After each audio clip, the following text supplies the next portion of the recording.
अब हम डिस्कस कर रहे हैं टूल्स एंड टेक्निक्स को, जिसके अंदर पहली tool and technique expert judgement है, जो normal common tool and technique है। यानी हम कंसल्टेंट हायर कर लेते हैं, इंडिविजुअल को हायर कर लेते हैं, ग्रुप को हायर कर सकते हैं, जो कि इस प्रोसेस को परफॉर्म कर सकता होगा, यानी एक्टिविटीज को डिफाइन कर सकता होगा, वो एक्सपर्ट होगा या ग्रुप एक्सपर्ट होगा, या आप अपनी प्रोजेक्ट मैनेजमेंट टीम में से किसी को डेलीगेट करना चाहते हैं तो क्या होगा कि वो उस एक्टिविटीज को जो है वो डिफाइन कर देगा। तो अगर वो कर रहा हो या आप खुद कर रहे हो तो हमारे पास कुछ टूल्स एंड टेक्निक हैं, जिसमें डीकम्पोजिशन है टूल एंड टेक्निक। डीकम्पोजिशन क्या है, जैसा कि पहले भी हम डिस्कस थोड़ा बहुत कर चुके हैं इसके बारे में। वर्क पैकेज को, जो कि WBS का वर्क पैकेज होता है लोएस्ट लेवल का, उसको हम मजीद डीकम्पोज करते हैं एक्टिविटीज। कीवर्ड्स मैंने मेंशन किए यहाँ पर। क्या करता है कि प्रोड्यूस करता है वर्क पैकेज डिलीवरेबल को। वर्क पैकेज के डिलीवरेबल्स को प्रोड्यूस करने के लिए हम क्या करते हैं, उस वर्क पैकेज को मजीद डीकम्पोज करते हैं एक्टिविटीज में, ताकि हम अच्छे तरीके से, जैसा कि मैंने पहले मेंशन किया कि रोलिंग वेव प्लानिंग एक टेक्निक है, हम यूज करते हैं। रोलिंग वेव प्लानिंग क्या होती है, इसको दो एग्जांपल में यहां पर हम डिस्कस करेंगे ताकि हम अच्छे तरीके से अंडरस्टैंड कर सकें रोलिंग वेव प्लानिंग को। जैसे मैंने पहले बताया कि रोलिंग वेव प्लानिंग क्या होता है, आइटरेटिव प्लानिंग टेक्निक है, जिसमें हम जो काम करना है उसको नियर टर्म में प्लान करते हैं इन डिटेल। नियर टर्म में हम क्या करते हैं, प्लान करते हैं। यानी जो वर्क पैकेज हमारा परफॉर्म होने वाला है इस वक्त, उसको हम एक्टिविटीज ए में, बी में, सी और डी में डिटेल कर देते हैं, यानी प्लान कर देते हैं। उन एक्टिविटीज को हम यहां पर प्लान कर देते हैं, डिटेल में प्लान कर देते हैं। इसका मतलब है कि पहले वर्क पैकेज को हम डिटेल प्लान कर रहे हैं, जबकि दूसरे वर्क पैकेज को हम हाई लेवल पर प्लान कर रहे हैं। दूसरे वर्क पैकेज को, जो कि फ्यूचर में होना है, हाई लेवल पर उसको प्लान कर रहे हैं। उसका नाम क्या है, उसके अंदर क्या क्या होना है, अगर हमें उनकी एक्टिविटीज का भी पता है तो हम मेंशन करेंगे, अदरवाइज हमें जरूरत नहीं है। हाई लेवल पर प्लानिंग करेंगे। और तीसरे वर्क पैकेज को भी, यानी इसका यह मतलब हुआ कि अगर प्रोजेक्ट के ऊपर 10 वर्क पैकेज हैं, 20 वर्क पैकेज हैं, 50 वर्क पैकेज हैं, 100 वर्क पैकेज हैं, उनमें हम नियर टर्म जितने वर्क पैकेज होंगे उनको हाई लेवल पर डिटेल कर देंगे, और डिटेल कर देंगे, हाई लेवल पर नहीं, डिटेल प्लान कर देंगे। यानी नियर जो होंगे, जो करीब तरीन होंगे, जो परफॉर्मिंग कर रहे हैं हम नियर टर्म में, उनको हम डिटेल्ड कर देंगे, प्लानिंग उनकी डिटेल कर देंगे। जबकि जो बाद में इसके वर्क पैकेज होने हैं, हम उनको हाई लेवल पे प्लान कर लेंगे, बाद में हम उनको नियर टर्म जब होंगे यानी कि करीब तरीन पहुंचेंगे तो उनको डिटेल प्लान करेंगे, क्योंकि इंफॉर्मेशन हम पिछले वर्क पैकेज से ले चुके होंगे। हमें ये पता चल चुका होगा ट्रेंड क्या है, उस वर्क पैकेज की एक्टिविटीज क्या हो सकती है, यानी को अच्छे तरीके से हम प्लान उसको कर सकते हैं नेक्स्ट वर्क पैकेज को। इसलिए उसको हम रोलिंग वेव प्लानिंग कहते हैं इसको। और ये बेसिकली प्रोग्रेसिव इलिब्रेशन से आई है, यानी एक टर्म होती है प्रोग्रेसिव इलिब्रेशन, जो आइटरेटिव प्रोसेस के नतीजे में हमें मिलती है। यानी प्रोग्रेसिव, जैसे ही आपका काम आगे बढ़ता है, हम बिल बाद में इलिब्रेट करते हैं, खोलते हैं, मजीद बढ़ाते हैं, वजात करते हैं। क्लियर हो गई बात? तो ये प्रोग्रेसिव इलिब्रेशन से आई है rolling wave planning. Hope so ये अच्छे तरीके से आपको अंडरस्टैंड हो गई होगी। डीकम्पोजिशन क्या है, मजीद हम थोड़ा सा इसको देखते हैं कि डीकम्पोजिशन क्या चीज है। इन्वॉल्वमेंट है बेसिकली डिवाइडिंग द, सब डिवाइडिंग या डिवाइडिंग द वर्क है, ठीक हो गया। और सब डिवाइड है या वर्क पैकेज को हम डिवाइड करें तो हमें एक एक्टिविटीज की सूरत में कुछ काम मिलता है या वर्क, पोर्शन ऑफ वर्क मिलता है, जो कि हमें कंप्लीट करना होता है, नेसेसरी होता है। यानी वो एक्शन होते हैं जो नेसेसरी होते हैं प्रोजेक्ट के वर्क को कंप्लीट करने के लिए।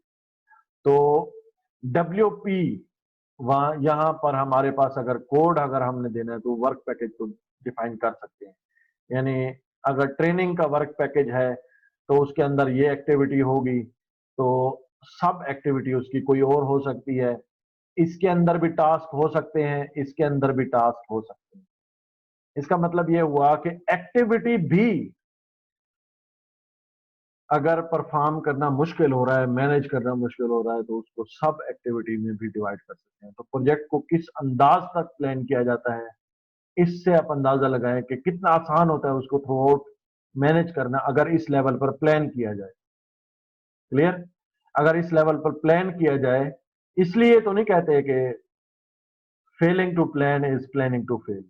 अगर आप प्लान करना अच्छा तरीके से आ गया और आपने प्लान कर लिया अपने काम को, अपने वर्क को, अपने प्रोजेक्ट को, तो आप सक्सेस हो सकते हैं। और अगर आपने अच्छे तरीके से प्लान ना किया तो आप तैयार हो जाएं कि फेल हो जाएं।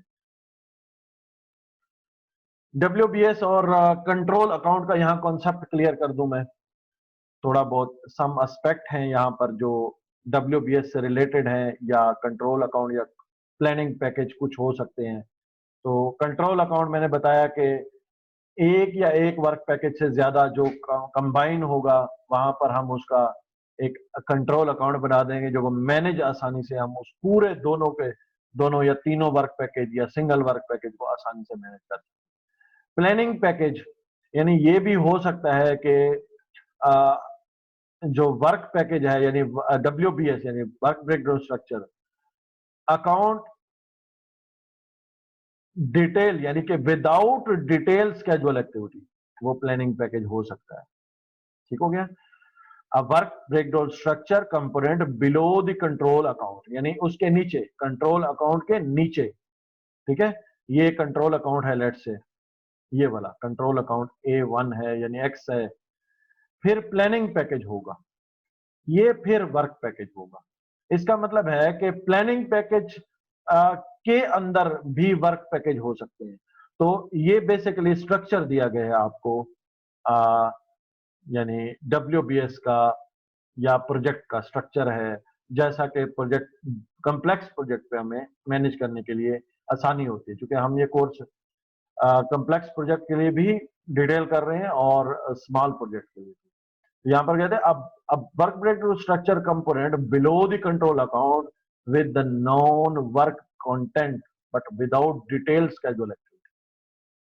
कंटेंट्स हैं लेकिन वर्क पैकेज हैं लेकिन डिटेल एक्टिविटीज के बगैर हैं।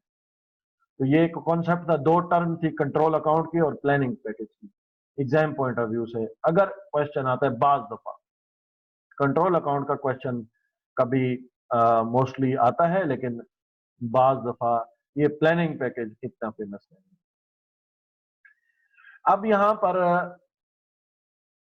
डिफाइन एक्टिविटीज या वर्क पैकेज को समझने के लिए मैं एक स्लाइड शो की है, जिसको समझना आपके लिए आसानी हो जाएगी कि वर्क पैकेज लेवल तक कहाँ तक पहुंचते हैं, और फिर हम प्लानिंग पैकेज क्या होता है, कंट्रोल अकाउंट क्या होते हैं, और फिर हम एक्टिविटी कहाँ से प्रोड्यूस करते हैं जो डिफाइन करते हैं। तो अगर हमारे पास एक प्रोजेक्ट है एक न्यू कार बनाने का, प्रोडक्शन करने का, यानी कि बाद में प्रोडक्शन में लाने का जो ऑपरेशन प्रोसेस होता है, उससे पहले पहले एक न्यू कार को बनाना है, वो एक प्रोजेक्ट है। उसके सबसे पहले हम उनका कंट्रोल अकाउंट बना देते हैं। ठीक होगा? कंट्रोल अकाउंट्स बना देते हैं। ये भी WBS का लेवल 1 है। WBS का लेवल 1 है। लेवल 2 में हम प्लानिंग पैकेजेस बना देते हैं। ठीक हो गया? प्लानिंग पैकेजेस के अंदर फिर हम क्या करते हैं, वर्क पैकेज डिफाइन कर देते हैं। वर्क पैकेज डिफाइन कर देते हैं। इन वर्क पैकेजेस के अंदर फिर हम एक्टिविटीज को डिफाइन करते हैं। ये बेसिकली हिरारिकल डीकम्पोजिशन है या स्ट्रक्चर है जो कि आपको अंडरस्टैंड करने में आसानी होगी। क्लियर हो गया? एक एक वर्क पैकेज हो सकता है।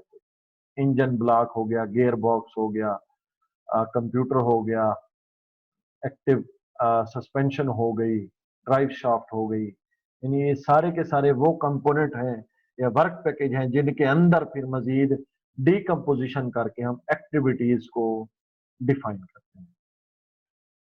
होप सो ये कॉन्सेप्ट भी आपका क्लियर हो गया होगा।